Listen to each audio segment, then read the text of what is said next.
representation and a couple Russians, several French, and a bunch of Spanish. So a good mix there. Okay. So what I like to do is encourage everybody to help each other out, because learning a language is not easy. Okay, let's be honest. It takes a lot of work, and a lot of times we don't feel like doing it. So we need each other. We need encouragement from our friends, our classmates, our peers, to help us keep chugging. Okay, and that's what the ELF teams are for. So if you're not on an ELF team yet, please go ahead and try to set one up. Okay, it's not a big deal. You don't have to sign a contract or anything. There's no long-term commitment. Financially, anyway. Hopefully there's a full-year commitment or so to your teammates to be there for each other, to practice with each other, and so forth. Okay. So what I'd like to do today is look at a couple of things here. Actually, three, when they're broken down into parts. Okay. Essentially, learning a language involves three main components. Okay, you could analyze it differently, but this is the way I've come to think about it. And we've got input. Okay, input we get visually and orally. Okay, through our eyes, through our ears. Okay? Reading, watching, listening, obviously. Okay. All that input goes into our brain, and it has to be manipulated, crunched around, so that we can express ourselves with it. Okay? So it seems pretty easy. And for the most part, it's not complicated. We have the input. We get lots of input. Everybody kind of has a sense for this. We want to read, watch movies, listen to CDs, speak with people. Any sort of input that we can get is good. Okay? The tricky part is getting it from here to over here. Okay? And what I want to look at today is a way to do that. A way to get from the input through the gears in our minds and over to the output, to where we can use the stuff that we're putting in our brains. Okay. So, input. Where do we find input? This is the easy part. Right? What are some ideas? I'm sure the same ideas come up. Anybody? Book. Films. Films, books, Radio. A person, good. Other people, that's the best one. Okay. Okay, memory. Okay, that's the big colorful head in the middle. How do we remember all this input? Okay. How do we get this in our long-term memory? What's the best way to do this? Because, everybody knows you can cram for a midterm and remember almost everything for the test. But then, a few days later, poof, it's gone. Okay, you haven't remembered it, and you haven't made it a part of your long-term memory. Okay, so we want to figure out what to do with our input. Where do we find it? And then, once we get all that input, how do we keep it in our memory so that it's something that's part of our subconscious knowledge, rather than something that we store for a few days and then forget. Okay? And then, how do we practice what we've learned? How do we take that memory that's in our minds and use it to actually communicate with people? Because that's what we want, right? We don't want to just be able to memorize. It's not a memorization contest. We want to be able to use the stuff that we've put in our long-term memory. Okay? So, where do I find it? Okay, we've already heard the basic suggestions. Okay, with our ears, we get it from CDs, music, online, Pimsleur, the listening program for all the major languages. And by the way, you can get Pimsleur absolutely free at the library. You go to the interlibrary loan, go to the WorldCat catalog, type in Pimsleur Russian Level 1, and it'll come up with all the libraries in the country and elsewhere that have the CDs. And then there's a little button that says, request this item on interlibrary loan. Click it, boom. In about 10 days, you'll have it. I went through all 4 levels of French doing that. Absolutely free. I could have spent $400 buying it or more, buying the whole set. But it didn't cost me anything by interlibrary loan. The Foreign Service Institute, the program they used to use, I don't know if they probably don't use it anymore, but to train diplomats and foreign service employees in all the languages. All the audio and the books are free online. The MP3, yeah. Foreign Service Institute also direct links over to the Defense Language Institute, and there is available material there as well. And I strongly recommend reviewing both sets of material if you would like, because Defense Institute has some extra practical stuff, not just with defense connotations, because the Defense Language Institute is trying to train people not just for military applications, but for foreign interaction, period. So, thank you. That's a very good point. There's also a whole set for Peace Corps applications. It's the same idea, but for more targeted towards the language, the vocab you would use in the Peace Corps work. Okay. So I can send you, if you haven't got these, I sent the links out before, but if you didn't get it, email me and I'll be happy to reply with those. Okay. And of course, you have the advantage here of having professors who are experts in their languages who conduct classroom discussions. You've got all this input that you can listen to. Okay. Reading. Same sources pretty much, okay? The library, you can get just about any book on the interlibrary loan. I know the holdings here at UAH are not as expensive as Tuscaloosa or, Ohio State or something, but guess what? If Ohio State has it, you can get it. I've ordered dozens of books on interlibrary loan, and only one were they not able to get because it was out of print and printed in Madrid, and nobody had it. And someplace in Aguascalientes, Mexico, did have it, but they weren't willing to let go of it. Okay, so just about any book. If you think to yourself, I'm going to go on Amazon and see if they have this book. Well, before you buy it, go over to the UAH library website and look it up on the WorldCat and see if you can get it on interlibrary loan. It'll save you a ton of money.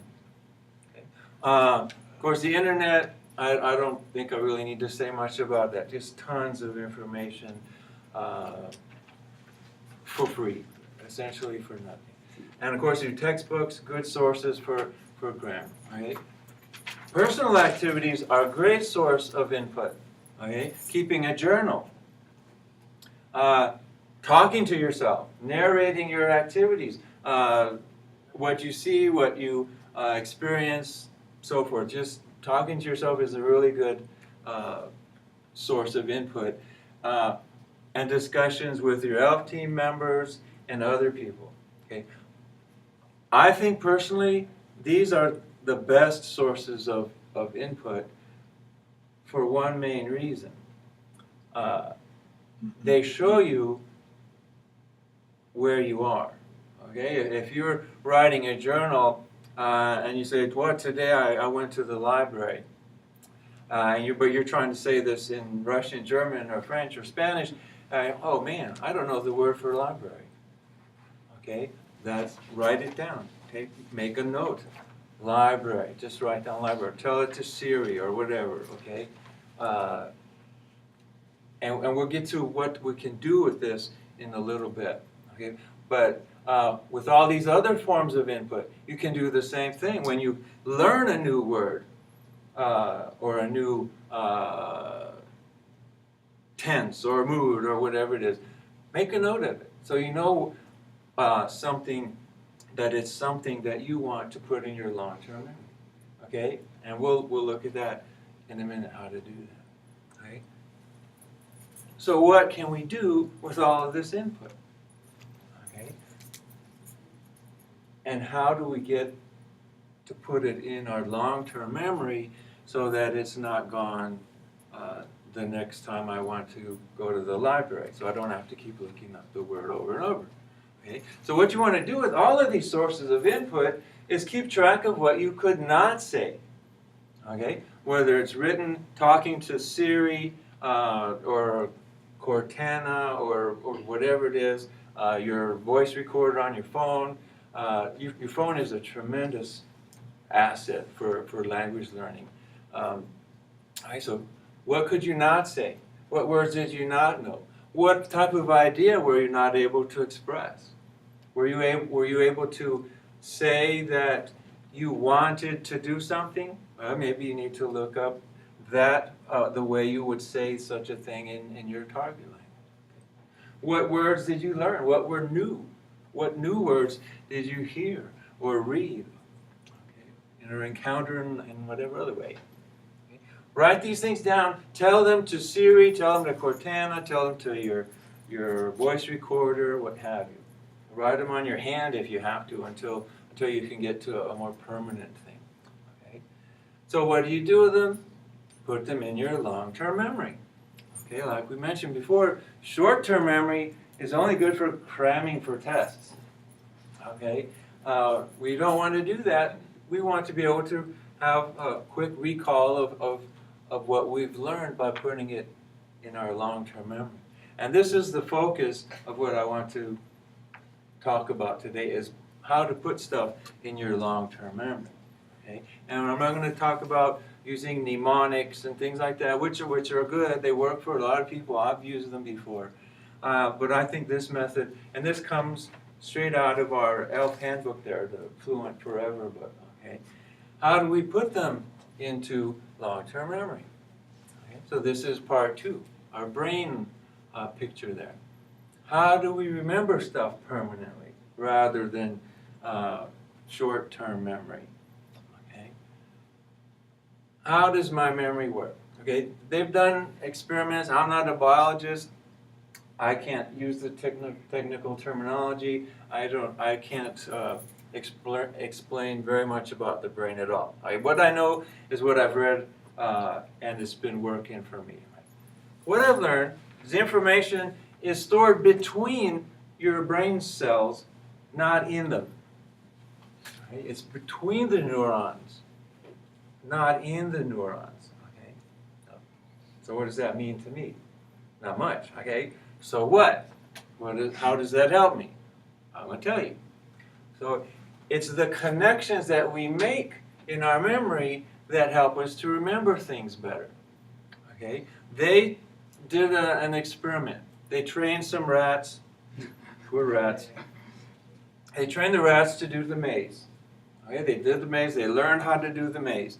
Then they took out, I'm sorry, this is kind of gruesome, but they took out different parts of the rat's brains to see which part it was that remembered how to do the maze.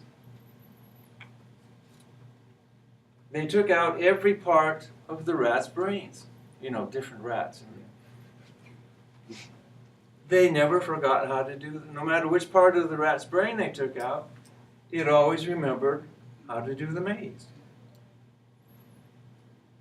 Okay. Of course, if they took the whole brain out, then it wouldn't be able to do it. But they learned that the memory was not stored in any particular part. It was spread throughout the whole thing, kind of like a cloud memory, cloud storage. Okay? The memories were in the interconnections between the cells. So you could take out a big chunk of the brain, the other chunk of the brain still had the memory in between the cells, so there wasn't a geographic location. Okay. So the memories are stored in between. And we take advantage of this to put all of our input into our long-term memory. Okay? So, along with this idea, there are 5 principles to end forgetfulness. Okay? To put things into our long-term memory, to get them into the connections between our neurons and so forth. Okay? The first one is to make memories memorable. Okay, that seems obvious, but how do we do it? Well, by learning images. Okay, when you translate, when you're looking up a word,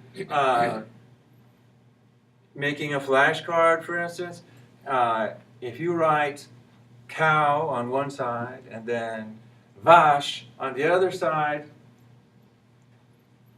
you'll probably remember it eventually. But if you have a picture of a cow on one side and vache on the other side, you'll remember it much, much better because our brains work incredibly well with images, with pictures. Right? So pictures are a big part, images are a huge part of making connections between our neurons.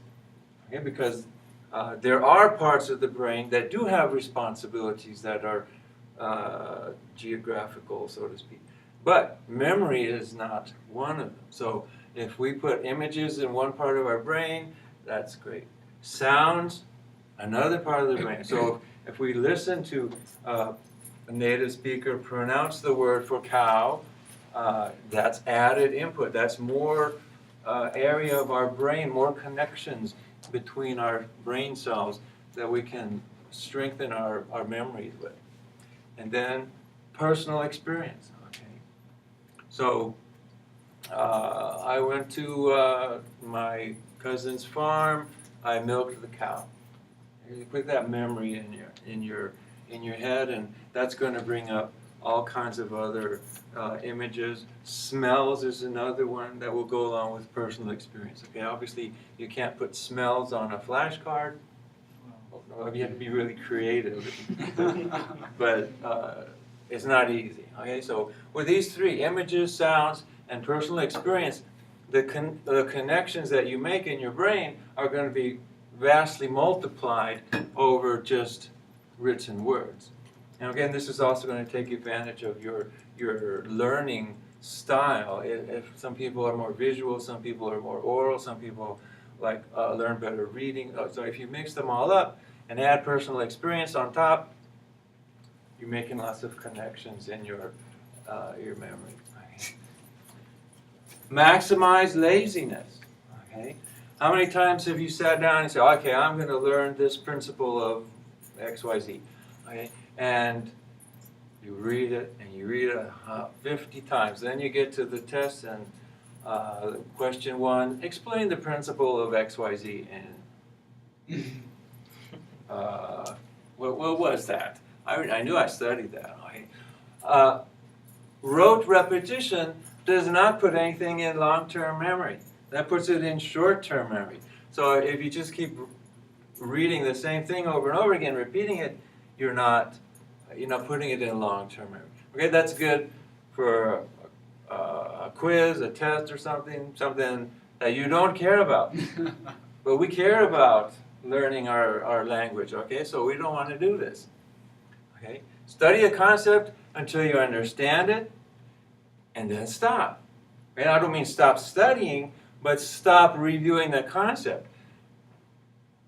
And I'll show you what to do with it later when we look at the Anki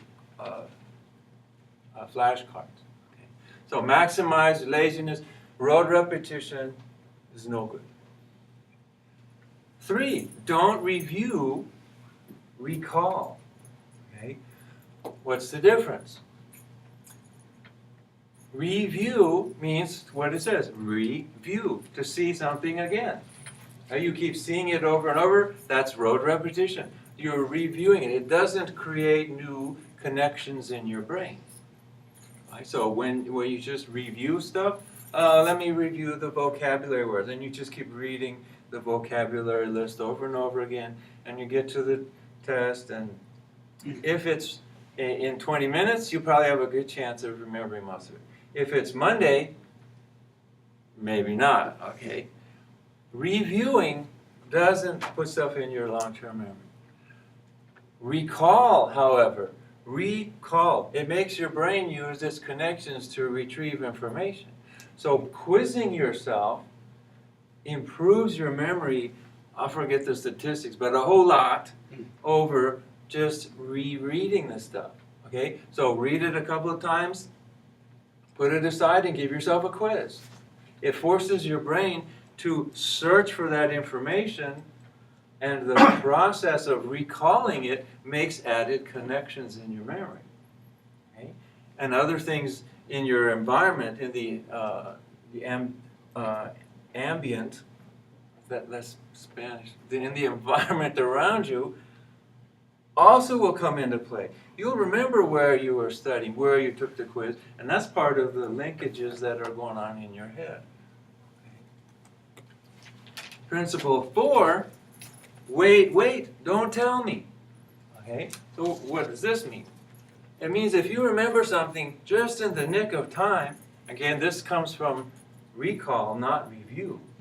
Okay? If you remember something just before you're about to forget it, you remember it a whole lot longer. It doubles the length of time that you remember it. Okay, so if you read your vocabulary list 2 or 3 times, put it aside, you'll remember the words for, I don't know, half an hour or something like that. Remember 70% of the words for half an hour. But if you read them a few times and quiz yourself, you'll remember them for an hour. So what happens if you quiz yourself again in an hour? 2 hours you remember, and so forth. It just keeps going, okay? If you remember just before, or approximately when you were about to forget it, because it makes your brain think harder to remember it.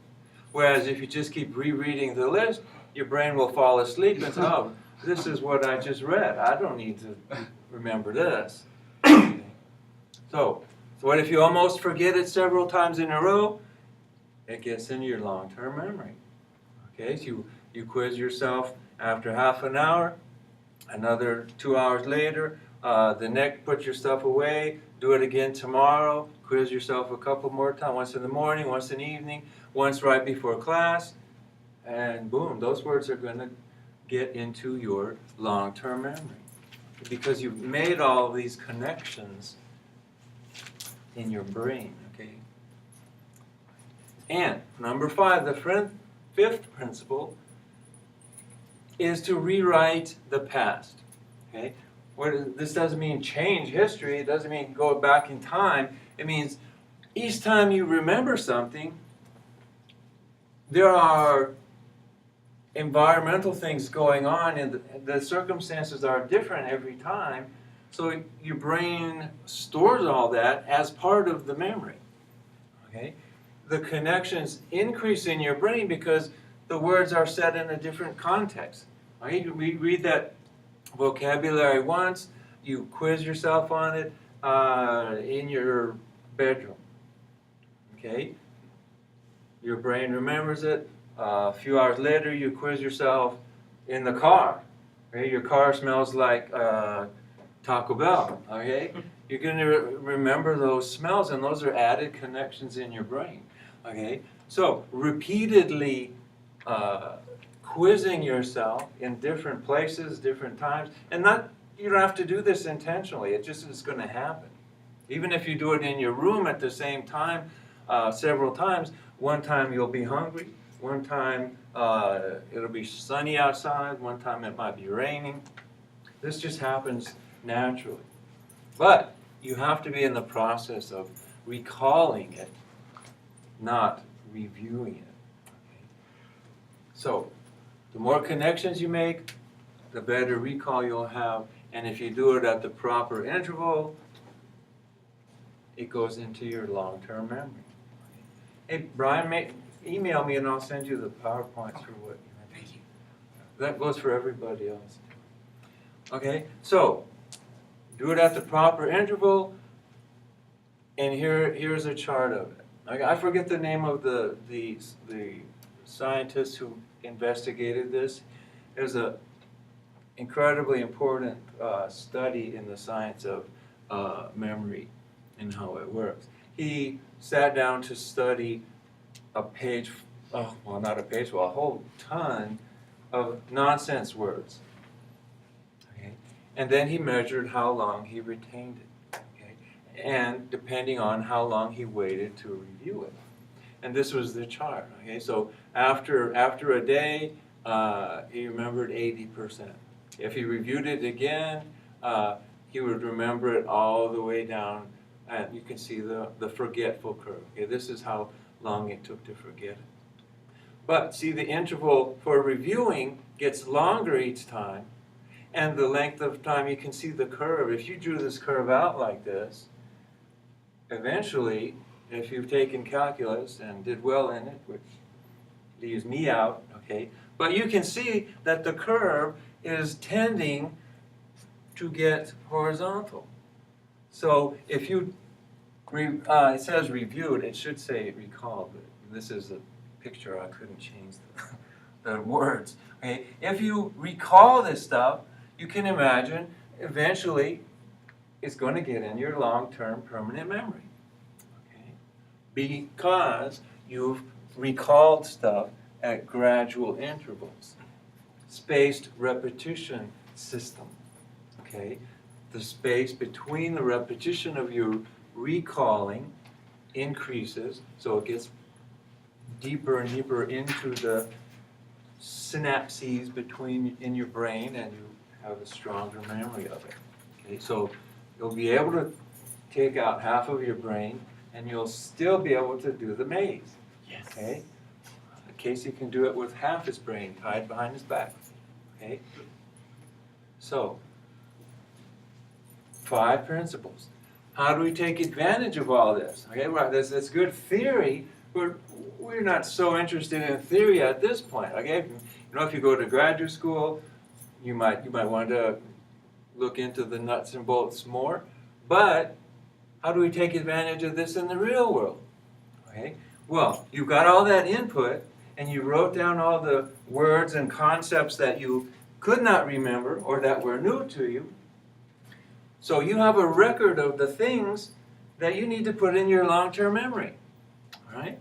So you make Anki cards with them, which are electronic spaced repetition system flashcards that are programmed to repeat themselves at the proper interval.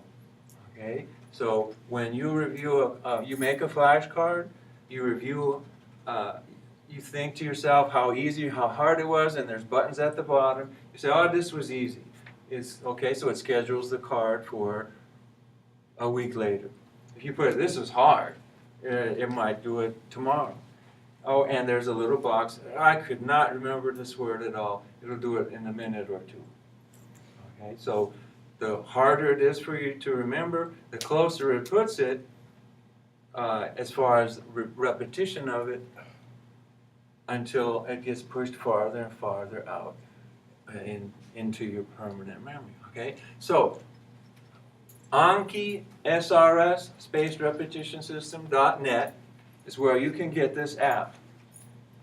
Okay, you download the app. It takes 5 seconds. It's not huge. Okay, you download the app. You can download it on your Android, your iPhone. There's no app for Windows Phone, and the iPhone one costs $25. But if you have an iPhone, you're used to that anyway. Okay, but you can just use the website Anki Web, and if you have an iPhone, then you won't have to pay that. It's just a little slower calling up the flashcards. Okay, so this is like a magic memory machine, but obviously it's not magic. It's just very scientifically presenting the cards, and you make the cards yourself. And this is a huge part of the success of the program, of putting it into your memory, okay? Because you're making connections while you're making the flashcards. Okay, I'm gonna make one for you in just a minute to show you how fast it is. Okay, so what I would suggest, pick a day of the week when, you know, and stick to it. Try to find a good spot, a regular day of the week. You know, Friday afternoon is probably not a good time. Maybe Saturday when you have less to do, Sunday afternoon, something like that, and you make a set number of cards using the input that you've put together, the record of what you need to learn. Okay, and make flashcards. Make 50 of them a week. Okay, because as you learn the flashcards, if you don't keep making new ones, you're going to run out of them because they're going to be put in your long-term memory, so you're not going to see them for a longer period of time. So if you don't keep replenishing, you're going to get bored with it and just give it up. Okay, but so you have to be consistent about making the cards and about reviewing them. Okay, just review them 20 minutes a day. It's easy. I mean, you can do it between classes, on your lunch hour, while you're in the bathroom. Okay, let's be honest, everybody plays with their phone in the bathroom. You might as well do your Anki cards instead of checking out your Facebook page, or after you check it, whatever. Okay, so how do you make flashcards? Okay, you download the app. I wouldn't recommend making your cards on your phone because it's too much screen changing. Okay, but this is the way I do it. I open up these 4 things. Okay, wordreference.com, which is an online dictionary.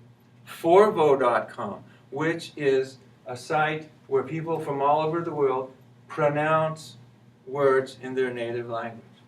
Okay, so this helps you get authentic native pronunciation of the words you're learning.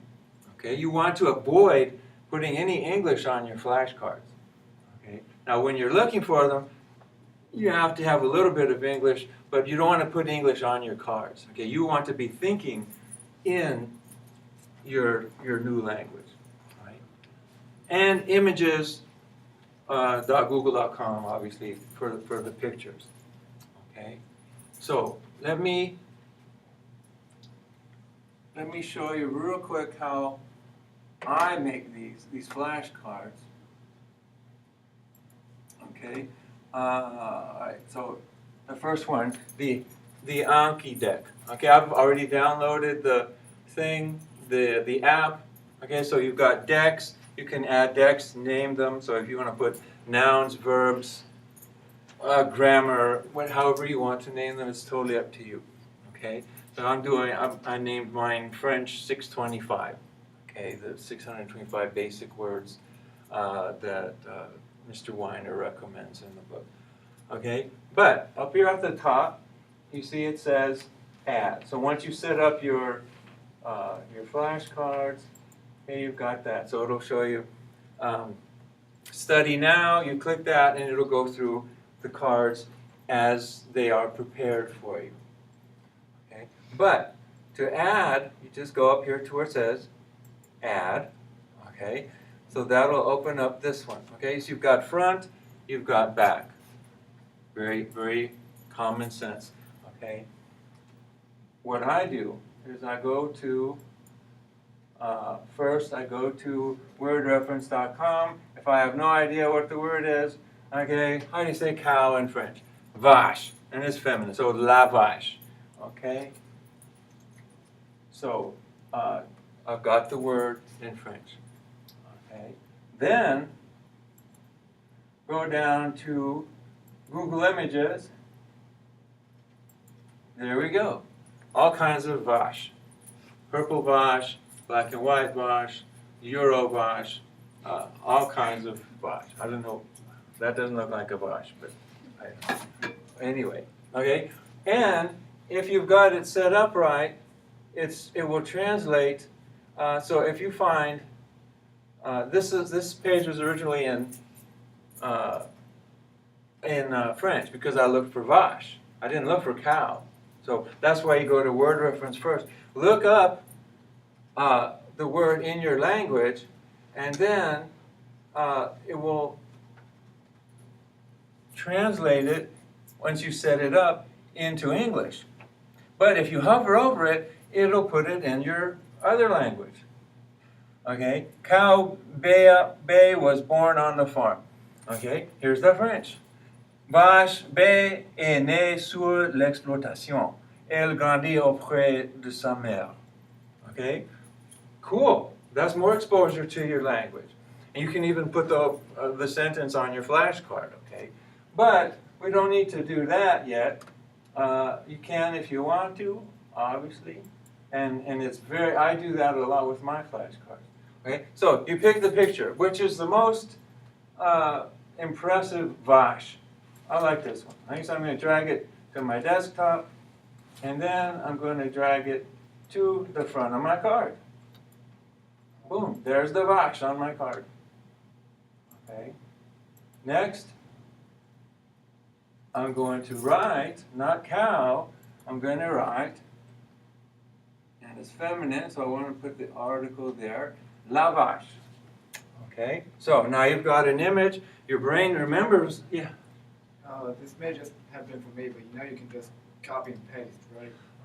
I've tried that, but sometimes it gets fouled up, and so I did this because I know if I save it to the desktop, then drag it, because that's the way I tried to doing it at first. So try that. Try just dragging it, and if it works, by all means, it'll save you a cluttered desktop, and it's a lot faster.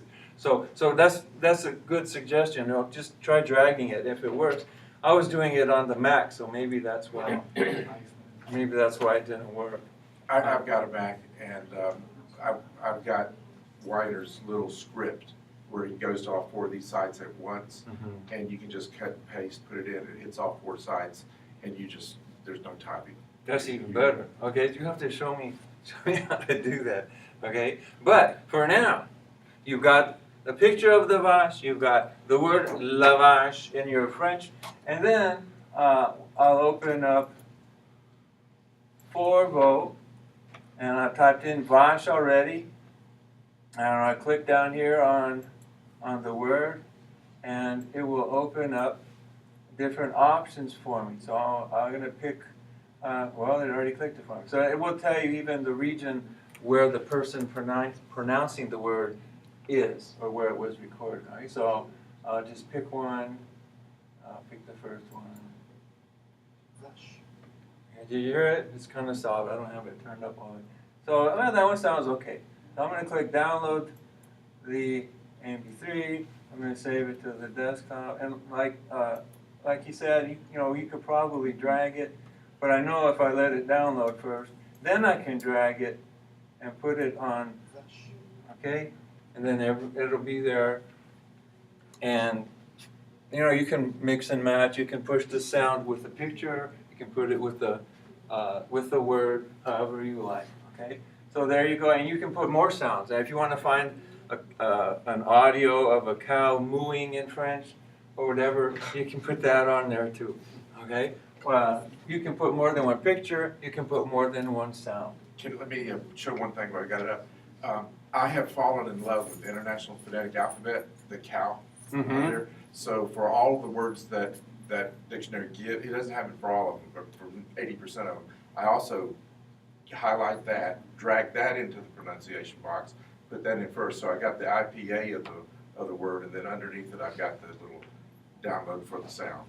Excellent suggestion. Very good. And actually, after a while, after you're better with the pronunciation, you won't even need the audio sound, but that IPA symbolism or spelling is always good to learn. I would recommend learning the IPA codes as well. So you click Add, and it goes into your deck. Okay, so I'll go back and open up my thing. I'll click Study now. Let me update it. Okay, so it'll sync, and every time you close it and reopen it, it will sync with the cloud, and you'll, whichever if you're studying on your phone or on your computer or wherever, you have the same cards on it, and it keeps track of what you've studied. Okay? So I'm going to study this one. Study now. Le menton. Okay, show the answer. There it is. There's the one. There's the change. All right, that was pretty easy. And see the dates appeared. Less than 10 minutes. If it's hard, 13 days. If you're good with it, a month. If it was really easy, 1.6 months. So I know menton pretty well, so I'll click easy. Okay, this is one of the ones that I made a sentence with. Okay, so now what is it? Produit de la chaleur et de la lumière. Okay, it's le feu.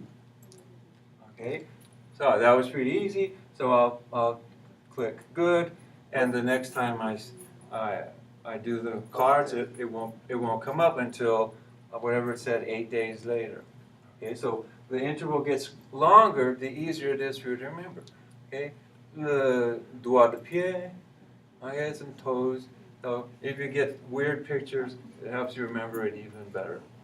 Okay, so there you go. So you make your flashcards once a week, make a bunch of them, then review them every day. You know what that's a time commitment of maybe half an hour a day, maybe an hour once a week, and I guarantee you, in 6 months, you will have a huge vocabulary. And you can do this with grammar as well.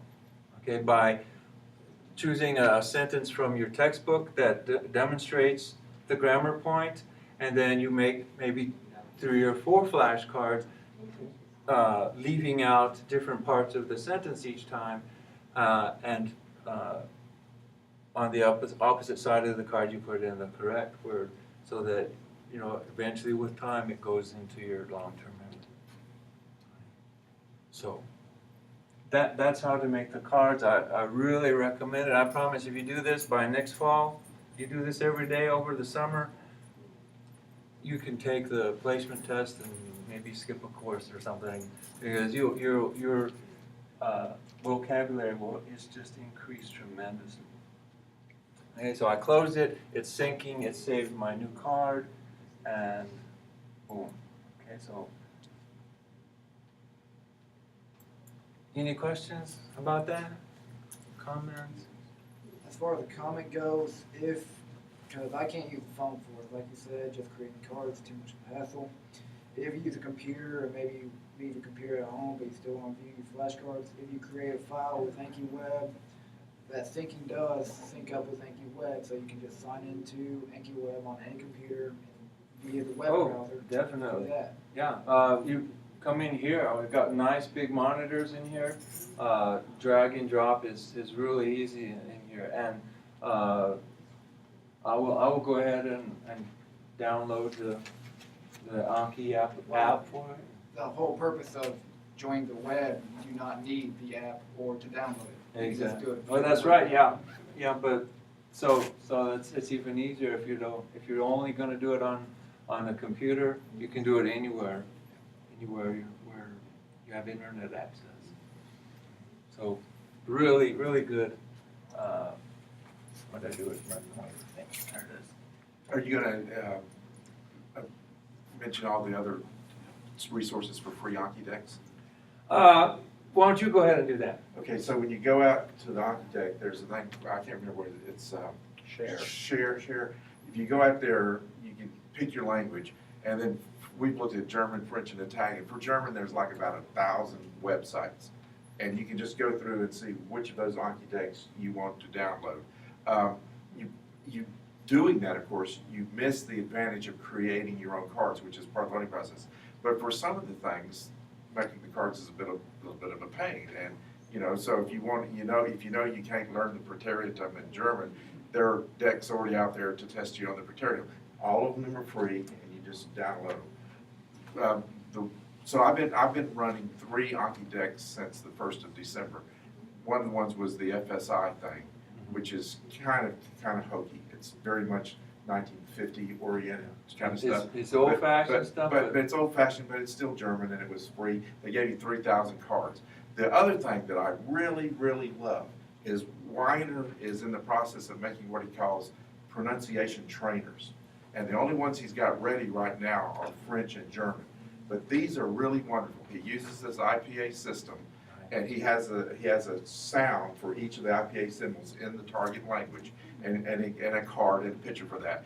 And so those things are not free. He's charging you $20 a pop for his pronunciation trainer. Unless you buy a package, then you get a word list and some other goodies. Yeah, the word list is $6. The trainer's $20. It's worth the $20 to get the accurate pronunciation of every sound in German. Right, and that's a key part of learning the language, because you want to sound as authentic as you can, and that also helps your brain to realize that this is something important. You know, this doesn't sound like English. Maybe I need to pay attention. Yeah, so I've actually been in an exchange with Wyner with this, because when he made his 625 words for German, they screwed up. All of the articles for German nouns, they took from the expelled shred sheet where they took the French list.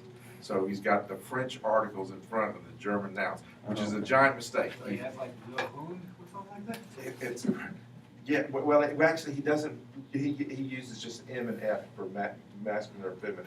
So he knows it's screwed up. He's promised he's gonna yank it off the web, but it's been January since they promised that, and it's still sitting out there wrong. So be careful if you're so- going to get the If you're German. gonna get the German, yeah, so, So, okay, so to sum up, set up a regular time and make flashcards each week. Or, you know, if you get really busy, go and get one of those pre-made decks for free. Study them every day. Stick with it. Okay, this is where we can help each other out in our ELFs team. I hate to just send a text message. You study your cards today. Just as simple as that. Right? Give them a call and encourage each other, because it's just human nature. You get bored with stuff. Okay, and if you don't have support and encouragement from your friends in class.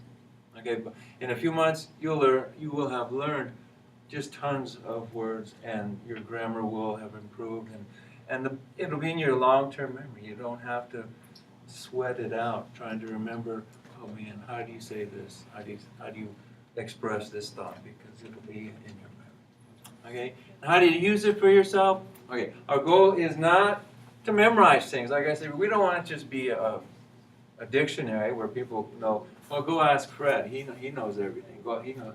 We want to be the one who can communicate. Okay, we want to be able to speak. Okay, so how do we get good at speaking? In one word, just do it. Okay, that's 3 words. Okay, practice. Okay, practice, practice, practice. Okay, the best source for practice is HB 2.0. Human beings. Okay, you want to practice with your ELF team members, with your classmates, with your teachers, with the tutors in here, with the people that you encounter at the mall or at Target who are speaking your language. Just go over and say hello, strike up a conversation. Human beings are your best resource. Okay. A resource I want to recommend highly is italki.com. This is a place where you can find professional teachers to talk with in different parts of the world, and via Skype you have conversations with them. You just set up a time. You can read their profile. You can see, have your pick of several, dozens, hundreds of them sometimes. Okay, the professional ones will charge a little bit. But there are also native speakers who just do it for fun. And some of them want to learn English, so you can do it in exchange. Or if you're already fluent in one language, Portuguese, and somebody wants to learn Spanish, trade that way. Okay? Those are free. You know, obviously the quality is not going to be the same. Some of the free ones are probably also teachers, and they would be excellent, but some of them might not be. Okay, so but it's an opportunity, and it's all done via Skype or the equivalent. Okay, so. But the best way to find human beings who speak your language is, any ideas? Get out of town. Right? Go abroad.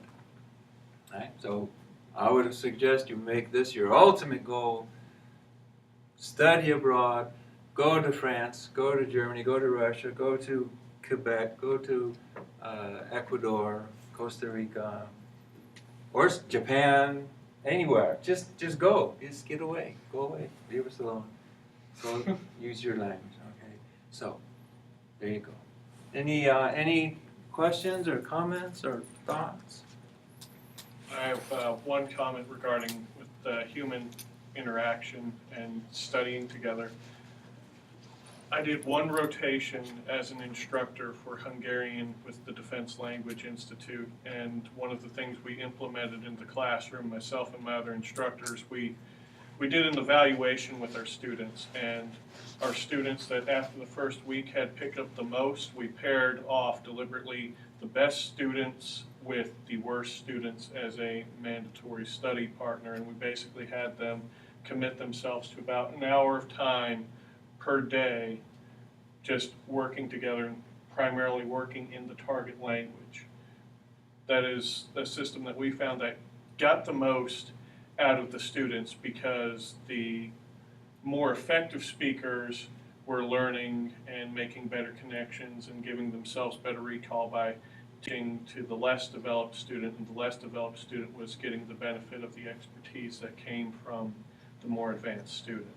Very good. Mutually beneficial.